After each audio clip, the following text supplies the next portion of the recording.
வெற்றிவேல் முருகனுக்கு அரோகரா. சைராம் வணக்கம். நான் அரிமா சரவணன் பேசுகிறேன். நாம் இன்றைய வீடியோ பதிவில் பூந்தமல்லி மலையம்பாக்கத்தில் அமைந்துள்ள ஸ்ரீ நவ ராஜமுருகன் திருக்கோவிலில் பாம்பனையா பிரதிஷ்டை போன வாரம் வியாழக்கிழமை என்று நடந்தது இல்லையா? அதை தான் உங்களுக்கு இன்றைக்கி தொகுத்து கொடுக்க போகிறேன். அந்த கோவிலோட சிறப்புகளை பற்றி தெரிஞ்சுக்க போகிறோம். வியாழக்கிழமை அன்று குரு ஓரையில் குருமார்களுக்கு அபிஷேகம், நம்ம கார்த்திகேயனுக்கு அபிஷேகம்னு பல அற்புதமான விஷயங்கள் எல்லாம் இன்றைக்கி நடந்ததுங்க. இது எல்லாம் தான் இன்றைக்கி நான் உங்ககிட்ட பகிர்ந்துக்க போகிறேன். வாங்க இப்போ நம்ம பூந்தமல்லியில் உள்ள நவபாசான ராஜமுருகன் திருக்கோவிலுக்கு போகலாம் அப்படின்னு சொன்ன உடனே பார்த்தீங்களா, கார்த்திகேயன் பாமன் சுவாமிகள் பக்கத்துலேயே ஒரே சீட்லேயே அழகாக சீட் பெட்டு போட்டுக்கிட்டு அழகாக இப்போ கிளம்பியாச்சுங்க. நம்ம தேன் தமிழ் செல்வி சகோதரியோட நானும் காரில் அவங்க கோவிலுக்கு கிளம்பியாச்சு, போய்கிட்டு இருக்கோம். போகும்போதே வழக்கம் போல் எங்கேருந்து தான் இந்த வாசகத்தோட வண்டி வருதுன்னே தெரியலங்க. ஆறுமுகம் மரலிடும் அணுதினும் ஏறுமுகம்னு பாம்பன் ஐயாவை கொண்டு போகும்போது எல்லாமே எதிர்க்க அந்த வண்டி வந்துடுது. அதை நான் கண்கூடாவே பார்த்தேன் அப்படின்னு சொல்லலாம். கோவிலுக்கு வந்தாச்சுங்க. குரு ஸ்ரீ நவபாசான வடபழனி சித்தர் பீடம், சித்தரால் உருவாக்கப்பட்ட ஒரு கோவிலுங்க. அது ரொம்ப ரொம்ப சிறப்பு வாய்ந்த கோவிலும் கூட. கோவிலுக்கு போகிறன்றத பிரம்மமுகூர்த்த குரூப்பில் சொல்லியிருந்தேன். அப்புறம் திடீர்னு கிளம்புற நேரத்துக்கு ஒரு ஷார்ட் வீடியோ பதிவு கொடுத்துருந்தேன். அதை பார்த்துட்டு ஒரு சகோதரி ஓடி வந்திருந்தாங்க. ஆனால் இவங்க எல்லாரும் எனக்கு முன்னாடி, அதாவது நாங்கள் போகிறதுக்கு முன்னாடி இவங்க எல்லாரும் கோவிலுக்கு சாமியெல்லாம் பார்த்துட்டு எங்களுக்காக காத்துருக்குறாங்கன்னா பார்த்துக்கோங்க. சரி, இப்போ நாங்கள் கிட்டத்தட்ட ஒரு 11:30-12 மணி கிட்ட ஆயிடுச்சுங்க நாங்கள் கோவிலுக்குள்ளே போக. இப்போ நம்ம கோவிலை பற்றி தெரிஞ்சுப்போமா? உள்ளே நம்ம என்ட்ரன்ஸ்லேயே பார்த்திங்கன்னா பெரிய வேல் ஒன்று இருக்குது. அந்த வேல் பார்த்த உடனே நமக்கு அப்படி ஒரு கம்பீரம் வந்துடும், நமக்கு தானாக வந்துடும் அப்படின்னு சொல்லலாம். அழகாக தீபம்லாம் ஏற்றிக்கிட்டு இருக்காங்க. இப்போ இந்த கோவில் முழுக்க சித்தர்களால் உருவாக்கப்பட்டது. நவபாசானத்தால் செய்த கருவறையில் இருக்கக்கூடிய முருகப்பெருமான். அவர் எப்போவுமே ராஜ அலங்காரத்தில் இருக்கிறாருங்க. அதனால தான் அவருக்கு ராஜமுருகன் அப்படின்ற ஒரு பெயரை சூட்டியிருக்காங்கங்க.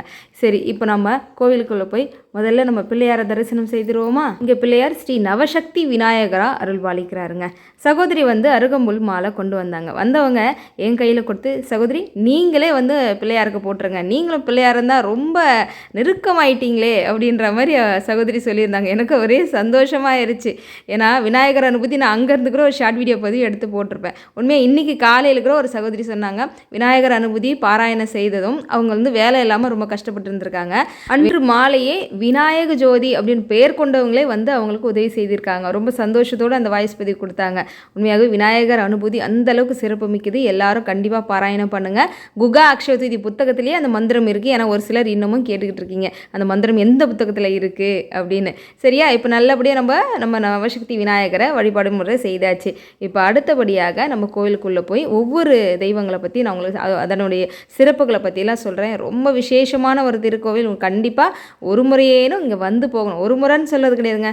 நோய் நொடியோடு நிறைய பேர் கஷ்டப்பட்டுக்கிட்டு இருக்கீங்க அப்படின்னா நீங்களாம் தினம் தினம் வாரம் வாரம் வர வேண்டிய ஒரு கோவில் அப்படின்னு நான் சொல்வேன். ஏன்னா அவ்வளோ பிரசித்தி பெற்றது, அந்தளவுக்கு சிறப்பு மிக்க ஒரு கோவிலும் கூட.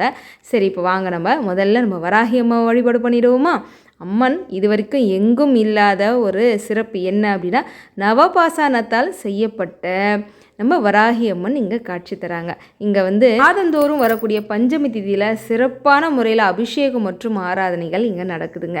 வராகி அம்மன் என்றாலே சிறப்பு தான். அது நவபாஷானத்தால் செய்யப்பட்ட உருவச்சிலை அப்படின்னும் போது எவ்வளோ சக்தி, அதிக சக்தி இருக்கும்னா பார்த்துக்கோங்க.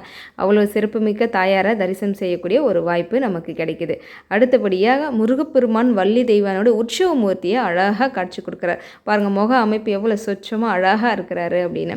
அப்புறம் அகத்தியரும் இங்கே இருக்கிறார். 5 தலை நாகம் படையெடுக்க அகத்தியருடைய அற்புதமான ஒரு தரிசனம். அதை பார்த்த உடனே இப்போ அடுத்தபடியாக நம்ம ஈஸ்வர எம்பெருமான தரிசனம் செய்ய போகிறோம். இந்த ஆத்ம விளக்கு பாருங்கள், லிங்கம் போன்ற வடிவமைப்பிலே இருக்குது. கீழே அழகாக ஒரு முத்து மணி போல் அழகாக ஒரு தீபம் எரியது, பார்க்கவே அழகாக இருந்துச்சுங்க. இங்கே இந்த திருக்கோவிலுடைய இன்னும் மற்றும் ஒரு விசேஷம் என்ன அப்படின்னா, இந்த முருகன் கோவில் கட்டுறதுக்கு உண்டான வேலைப்பாடுகள் கட்டுமான பணி நடக்கும்போது இப்போ இந்த நந்தி பகவான் இருக்கக்கூடிய இதே இடத்தை தோண்டும் போது கிடைத்தவர் யார் அப்படின்னா ஈஸ்வர எம்பெருமான், அதாவது கைலாச நாதர் கிடைச்சிருக்காருங்க. சிவபெருமானுக்கு பின்னாடி இருக்கக்கூடிய உருவச்சிலை தான், அதுதான் கைலாசநாதர், சிவபெருமானின் அம்சம். அது இந்த கோவிலோடைய சிறப்புன்னு சொல்லலாம். கோவில் கட்டுமான பணி தோண்டும் போது கிடைச்ச எம்பெருமான். அதற்கு முன்னாடி தான் சிவபெருமானை பிரதிஷ்டை செய்திருக்காங்க. சரி, சாதாரணமாக செய்யப்பட்ட சிவபெருமான் கிடையாது, முழுக்க பாதரசம், அதாவது மெர்க்குரின்னு சொல்லப்படக்கூடிய பாதரசத்தால் இன்னும் ஒரு சில மூலிகை பொருட்களாய் கொண்டு செய்யப்பட்ட எம்பெருமான் தான் பாதரச சிவபெருமானை இங்கே காட்சி தராரு. இது அவர் சொன்னது என்னென்னா கிட்டத்தட்ட எங்கும் இல்லாத ஒரு சிறப்புன்னு சொல்லலாங்க. அதாவது இந்தியாவில் தேடி எடுத்தாலும் ஒரு சில இடங்களில் மட்டும்தான் பாதரசத்தால் செய்யப்பட்ட சிவபெருமான் இருக்காராம். அப்போ நமக்கு இங்கே சென்னை பூந்தமல்லியிலே இருக்கிறாரு, அவரை போய் பார்க்குறதுக்கு நமக்கு என்னங்க எவ்வளோ ஒரு அற்புதமான ஒரு விசேஷம் இல்லையா? இங்கே ஒரே இடத்துல 2 சிவபெருமான் உள்ள அம்பாலும் வந்து இருக்கிறாங்க. நல்ல அற்புதமான ஒரு தரிசனம் எங்களுக்கு கிடைச்சிது. மற்றும் ஒரு விசேஷம் என்ன தெரியுமா? நீங்கள் இது வரைக்கும் இந்த அம்மனை எங்கேயுமே பார்த்துருக்க மாட்டீங்க. ரொம்ப புதுமையான ஒரு உருவத்தோற்றத்தோட அம்மன் வந்து இங்கே இருந்தாங்க. என்ன அந்த அம்மனுடைய சிறப்பு என்ன? அந்த அம்மனுடைய பேர் என்ன தெரியுமா? அமைச்சர அம்மன். இந்த அம்மனுடைய பார்க்கறதுக்கே நமக்கு தேவி கருமாரியம்மனை பார்க்குற மாதிரி தான் இருந்தது. ஆனால் முழுக்க முழுக்க நாகத்தால் படைசூழப்பட்ட ஒரு அம்மனாக வந்து இங்கே இருக்கிறாங்க. நாகத்துக்கே அதிதேவதையாகவுமே இருக்கிறாங்கங்க. ஏன்னா இங்கே 27 நட்சத்திரக்கும் உரிதான நாகங்களை இங்கே பிரதிஷ்டை செய்திருக்கிறாங்க. பொதுவாகவே நாகதோஷம் இருக்கிறவங்க நீண்ட நாட்களாக திருமணம் அமையாமல் வந்து ஏதாவது ஒரு சர்பதோஷத்தில் வந்து அவங்க மாட்டி தவிப்பாங்க. நிறைய பாம்புகள் வந்து அவங்க கனவுல வந்து வந்துக்கிட்டே இருக்கும். அவங்க வீட்டுக்கு அடிக்கடி பாம்பு வந்துகிட்டு இருக்கும். இந்த மாதிரி சர்பத்தால் அவங்களுக்கு ஏதேனும் தோஷம் இருக்குது, ஒரு மன கஷ்டம் வந்து எப்போவுமே இருந்துகிட்டு இருக்குது அப்படின்னா இங்கே வந்து சிறப்பான முறையில் பூஜைகள் செய்கிறாங்க.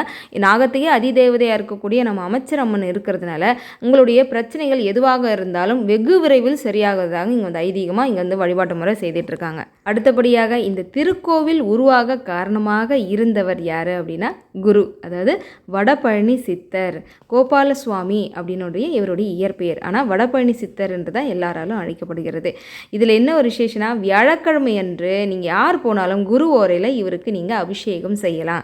அப்படி ஒரு வாய்ப்பு தான் எங்களுக்கும் கிடைச்சிது. ஏன்னா அன்றைக்கி நம்ம பாமனையாவை கொண்டுட்டு போனதுனால குருவுக்கும் அன்று அபிஷேகம் நாங்கள் எல்லாருமே பண்ணோம். பாமனையாவுக்கும் பால் அபிஷேகம் செய்தோம். நம்ம கார்த்திகேயனுக்கும் அபிஷேகம், 3 தெய்வங்களுக்கும் அழகான அபிஷேகம் செய்து அன்றைக்கி நாங்கள் வழிபாட்டு முறை செய்தோம். நீங்கள் யார் போனாலும் சரிங்க, வியாழக்கிழமை குரு ஓரையில் மத்தியான நேரம் 1 to 2 போனீங்கன்னா நீங்கள் உங்கள் கையாலவே பால் அபிஷேகம் ஐயாவுக்கு செய்யலாம். இவருடைய வழியில் வந்த முதன்மை சீடரான ரமேஷ் குமார் அப்படின்றவராயால தான் இங்கே நவபாஷண முருகர் செய்யப்பட்டுள்ளது. வராகி அம்மன் பல தெய்வங்கள் உருவாக காரணமாக இருந்தவர் ரமேஷ் குமார் அப்படின்றவர் தாங்க. இவர் தான் கோவில் மட்டும் கிடையாதுங்க, கோவிலுக்கு பக்கத்திலே சித்த வைத்தியசாலையும் அமர்த்தி பல மக்களுக்கு இவர் வந்து பொது சேவையும் செய்துக்கிட்டு இருக்காருங்க. சரி வாங்க, இப்போ நம்ம மாடி அதாவது படியேறி சென்று தான் நம்ம வந்து முருகப்பெருமானை இப்போ பார்க்க போகிறோம். அதாவது ராஜ முருகப்பெருமானை பார்க்க போகிறோம். நமக்கு முன்பே அழகாக வந்து மக்கள் இங்கே அமர்ந்திருக்கிறாங்க. இதில் என்ன ஒரு விஷயம்னா, எப்போவுமே கூட்டம் இருந்திருக்கக்கூடிய திருக்கோயிலில் அன்று நாங்கள் வியாழக்கிழமை என்று போகிறோமா, அவ்வளோவா கூட்டம் இல்லை. நாங்கள் மட்டும்தான், சாமி எங்களுக்குன்னே அந்த இடம் வந்து ஒதுக்குன மாதிரி இருந்தது. ஏன்னா இங்கே என்ன ஒரு விசேஷம் அப்படின்னா, நம்ம முருகப்பெருமானை நம்ம 9 முறை வலம் வரணுமாங்க.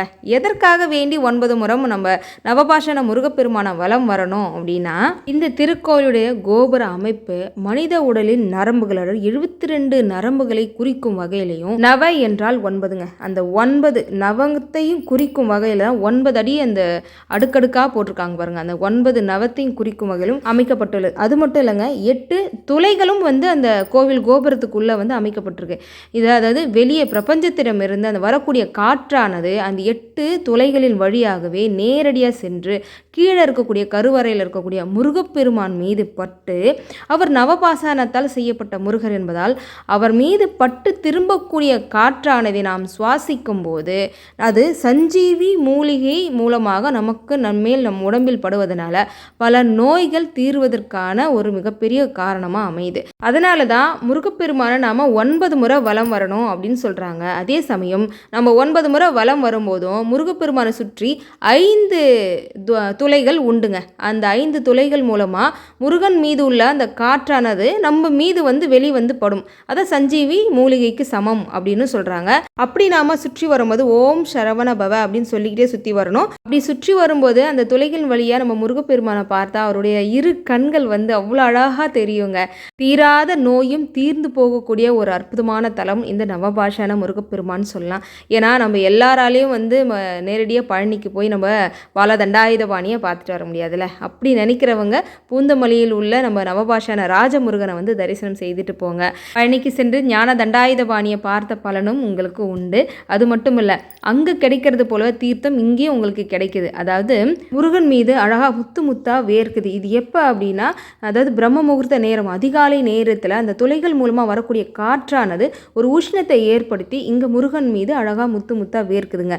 இந்த நீரானதை சேகரித்து தான் கௌமீக தீர்த்த தீர்த்தம் அப்படின்னு வந்து வரக்கூடிய பக்தர்களுக்கு அந்த தீர்த்தமானதை வழங்குறாங்க.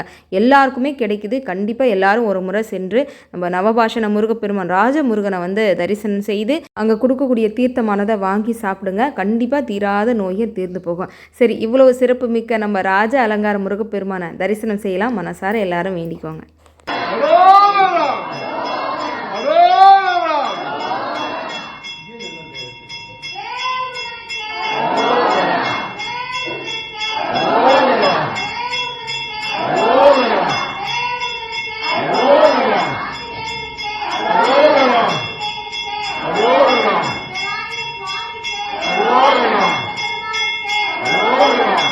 நல்ல அற்புதமான ஒரு தரிசனம் ஐயனை பார்த்துட்டு அதுக்கப்புறம் தான் நாங்கள் கீழே கரெக்டாக மணி 1லேருந்து 2 மணி, அதாவது குரு ஓரை ஆரம்பித்ததுனால நம்ம பாமன் சுவாமிகளை கொண்டு வந்து அழகாக அங்கே வச்சு அவருக்கு உண்டான பூஜை முறைகள் எல்லாமே நாங்கள் செய்ய ஆரம்பிச்சிட்டோம். இங்கே பாராயணமும் ஒரு பக்கம் வந்து சண்முக கவச பாராயணமும் நாங்கள் நடத்திக்கிட்டு இருந்தோம். பாராயணம் முடிஞ்சதுக்கப்புறம் அபிஷேகத்துக்கு நேரமானதும் நாங்கள் வந்து அபிஷேகம் செய்ய ஆரம்பிச்சிட்டோம்.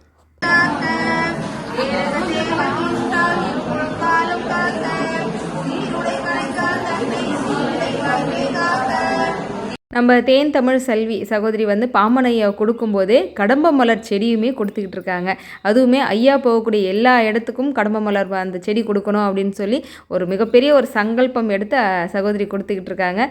நல்ல முறையில் அந்த செடியானதை வளர்ந்து ஐயனுக்கும் நம்ம குருவுக்கும் அந்த பூக்களை வந்து கொடுக்கணும்னு சொல்லி நானும் வந்து மனசார வேண்டிக்கிறேன். இந்த பூஜைக்கு சிறப்பாக ஒரு குட்டி முருகர் வந்தால் எப்படி இருக்கும்? ஆமாங்க, அப்படி தான் நம்ம வந்து வீர வெற்றி வேல் தம்பி வந்திருந்தாங்க. தம்பி வந்து 4th ஸ்டாண்டர்ட் தான் படிக்கிறாங்க. ரொம்ப அழகான முறையில் திருப்புகழ் எல்லாம் நல்ல அழகாக வந்து உச்சரிப்பு அப்புறம் கணீர் இருந்துச்சுங்களே. நீங்களே கேளுங்களேன்.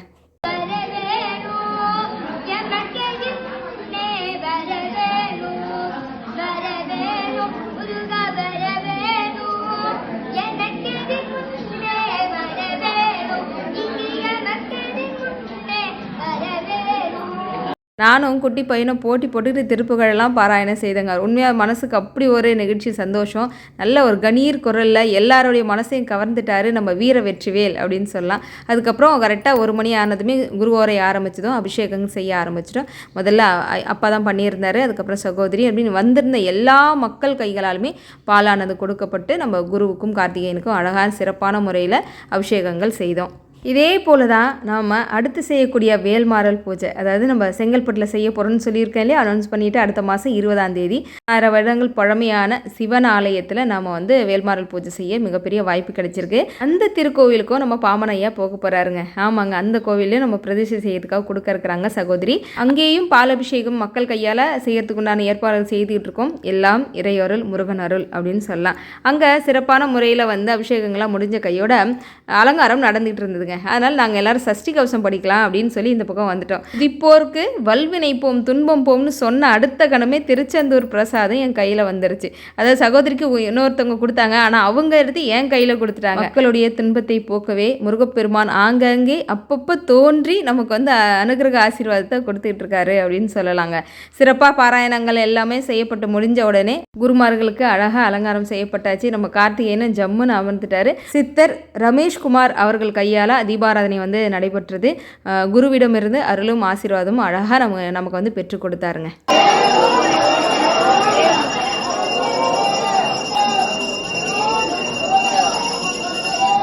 இதோட பாமன் ஐயா வந்து 3வது இடத்துக்கு நல்ல முறையில் அழகான பூஜை முறைகளெல்லாம் செய்து அழகாக வந்து கோவில் நிர்வாகத்திடம் வந்து ஒப்படைச்சிட்டாங்க. அப்பாவும் நம்ம தேன்மொழி சகோதரியும் ரொம்ப சந்தோஷம். இந்த பூஜைக்கு நம்மளை அழைத்து நல்ல முறையில் பூஜையானதை செய்து முடித்து நம்ம ஐயா வந்து கொடுத்தாச்சு. அடுத்ததாக எந்த இடத்துக்கு அவர் போக போகிறாருன்றதை கண்டிப்பாக நான் அவங்க எல்லாருக்கும் தெரியப்படுத்துகிறேன். மற்றும் ஒரு சிறப்பான தகவலை நான் உங்களுக்கு சொல்கிறேங்க. அதாவது நம்ம ரமேஷ்குமார் சித்தர் இருக்கார் இல்லையா, அவர் கையால் செய்யப்பட்ட நவபாஷண முருகப்பெருமான் நம்ம தேன் தமிழ் செல்வி சகோதரர் இல்லத்துலேயும் இருக்குங்க. ஆமாங்க, ஒரு இல்லத்தில் நவபாஷண முருகப்பெருமான் இங்கே குடிக்கொண்டு இருக்கிறார். நவபாஷண முருகப்பெருமான் இருக்கக்கூடிய இல்லத்துலேயும் ஒரு நாள் வேல்மாறல் பூஜை சிறப்பாக நடைபெறும். கண்டிப்பாக அது அவங்க எல்லாருக்கும் தெரியப்படுத்துகிறேன். இந்த வீடியோ பதிவை இவ்வளோ நேரம் முழுமையாக பார்த்த எல்லாருக்கும் ரொம்ப நன்றி. இந்த பதிவு உங்களுக்கு பிடிச்சிருக்கு அப்படின்னா லைக் பண்ணி தெரிஞ்சவங்களுக்கு ஷேர் பண்ணுங்கள். மற்றும் ஒரு சிறப்பான வீடியோ பதிவில் வந்து நான் உங்களை சந்திக்கிறேன். ஓம் சாய்ராம்.